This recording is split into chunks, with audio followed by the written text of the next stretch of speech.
Hello everyone, আসসালামু আলাইকুম। আশা করছি আপনারা সবাই ভালো আছেন। দেশ ও দেশের বাইরে যে যেখান থেকে আমার আজকের ভিডিওটি দেখছেন, আপনাদের সবাইকে জানাই অনেক অনেক প্রীতি ও শুভেচ্ছা। মাছ ভাজি তো অনেক খেয়েছেন, তো আজ একেবারে ভিন্নভাবে ভিন্ন স্বাদে ইউনিক একটা ফিশ ফ্রাইয়ের রেসিপি নিয়ে চলে এলাম আপনাদের সাথে।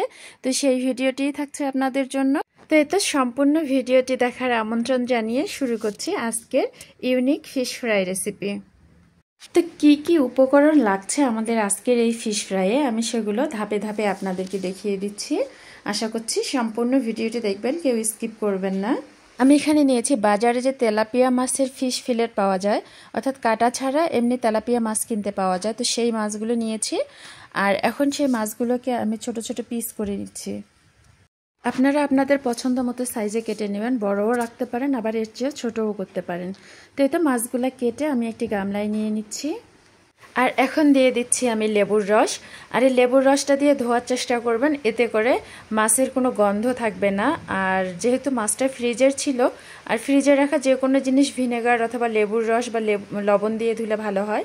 তো আমি এই তো লেবুর রস দিয়ে খুব ভালোভাবে একটু মাখিয়ে নিয়ে পানি দিয়ে ধুয়ে নিচ্ছি। এবারে এক এক করে সব উপকরণ মিশিয়ে নিব। শুরুতেই দিয়ে দিচ্ছি আমি অর্ধেকটা লেবুর রস। আর এই মাছ ভাজিটায় লেবুর রস দেওয়ার চেষ্টা করবেন, এতে করে খেতে একটু টক ভাব আসে এবং ঝাল লবণ মিলে কিন্তু অসাধারণ একটা টেস্ট হয়। তো এই তো লেবুর রস দিয়ে দিলাম। এখন এর মধ্যে দিয়ে দিচ্ছি আদা বাটা, রসুন বাটা, গোলমরিচের গুঁড়া, লবণ, জিরা গুঁড়া, ধনিয়া গুঁড়া। তা আমি কিন্তু সামান্য পরিমাণ করেই দিয়ে দিচ্ছি, আপনারা আপনাদের স্বাদ মতো দিয়ে নেবেন। এখানে গোলমরিচের গুঁড়া দিয়েছি। গোলমরিচের গুঁড়া এমনিতে একটু ঝাঁঝালো টাইপের হয়, আর এর জন্য এখন দিয়ে দিচ্ছি আমি পাপরিকা। আপনারা চাইলে এখানে ঝালমরিচটাও ব্যবহার করতে পারেন। আর দিয়ে দিব টক দই।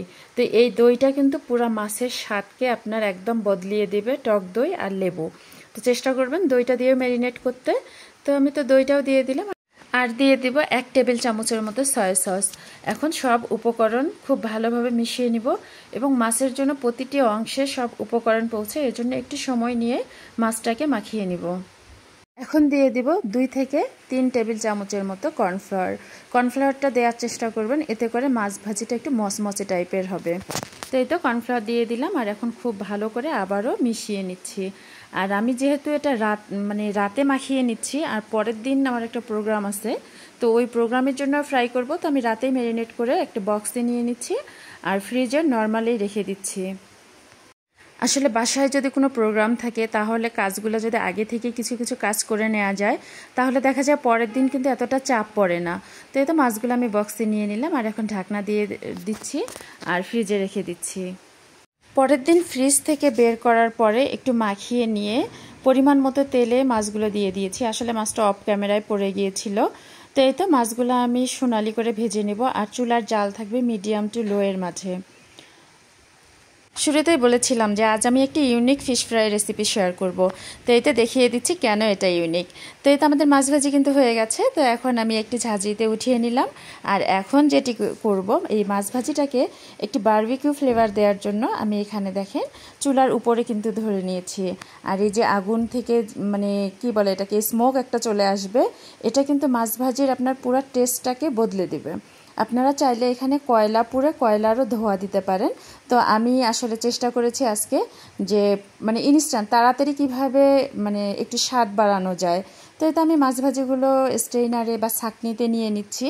আর নেওয়ার পরে আমি চুলার আগুনের উপর একটু করে ধরছি। ধরার পরে দেখা যাচ্ছে যে তেলটা নিচে যাচ্ছে ঠিকই, বাট এর থেকে একটা ধোঁয়া বের হচ্ছে এবং এর খুব সুন্দর একটা বারবিকিউ ফ্লেভার চলে আসছে।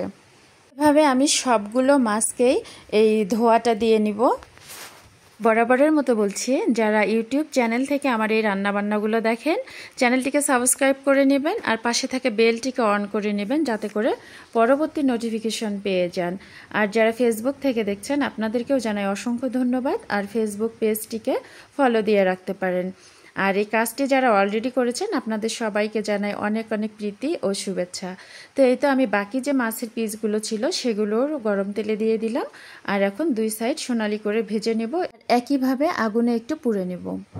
মাছগুলো সবগুলো ভেজে নেওয়া হয়ে গেছে আর এখন আমি পরিবেশন করব। তো পরিবেশনের জন্য এখানে আমি একটা প্লেট নিয়েছি আর এখন ছোট্ট একটি বাটিতে নিয়ে নিলাম টমেটো সস। আপনারা যে কোনো টাইপের সস ব্যবহার করতে পারেন, পুদিনা কিংবা ধনিয়া অথবা কোকোনাট, বাট আমি এখানে টমেটো সস নিয়ে নিলাম। আর এখন সেই ভেজে রাখা মাছগুলো দিয়ে দিচ্ছি।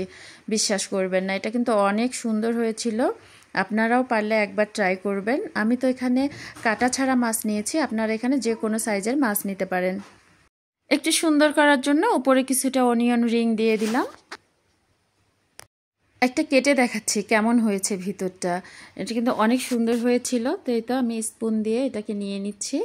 আর সত্যি আপনাদেরকে ছেড়ে খেতে আসলেই ভালো লাগছে না, কিন্তু কি আর করার, ভিডিও করলে তো একটু দেখাতেই হয়। তো আমি একটু নিয়ে নিলাম আর এই টমেটো সসের সাথে আমি খেয়ে নিচ্ছি। তো এটা আসলে ভাত কিংবা পোলাও বা এমনি স্ন্যাক্স হিসাবেও কিন্তু এটা খাওয়া যাবে। বাচ্চারা যেমন চিকেন নাগেটস পছন্দ করে, চিকেন নাগেটসের জায়গায় আপনারা এভাবে ফিশ ফ্রাই করেও কিন্তু দিতে পারেন। আমার বাচ্চারা সাধারণত মাছ খেতে চায় না, বাট এই টাইপের যদি খাবার হয় তাহলে তো কোনো কথাই নেই। তো আমি আসলে এই ফিশ ফ্রাইটা আজকে পরিবেশন করছি চিপস দিয়ে, অর্থাৎ ফ্রেঞ্চ ফ্রাই দিয়ে। তো এই তো আমি কিছুটা আলু কেটে ভেজে নিয়েছিলাম, তো সেটাও দিয়ে দিচ্ছি। আর আসলেই কিন্তু অসাধারণ হয়েছিল ফিশ ফ্রাই, পটেটো চিপস, তো সব মিলে আসলে অনেক ভালোই হয়েছিল। তো আশা করছি আমার আজকের রেসিপিটি আপনাদের ভালো লেগেছে। রেসিপি ভালো লাগলে লাইক, কমেন্ট, শেয়ার আর সাবস্ক্রাইব করে পাশে থাকবেন।